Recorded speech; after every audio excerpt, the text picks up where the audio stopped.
Where to find the best sites. Media playback software.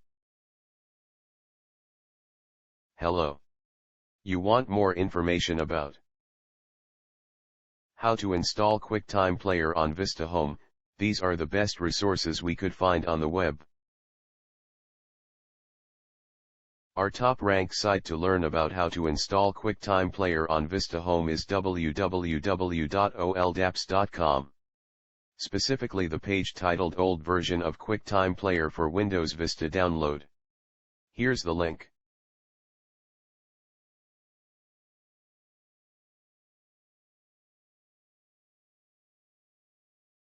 You can also try www.apple.com, especially the page Apple, QuickTime, Download. Here's the link.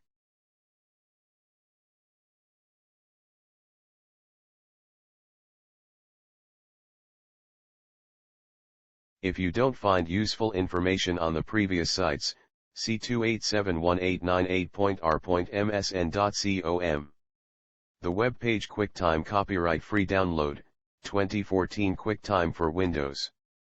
This is the link.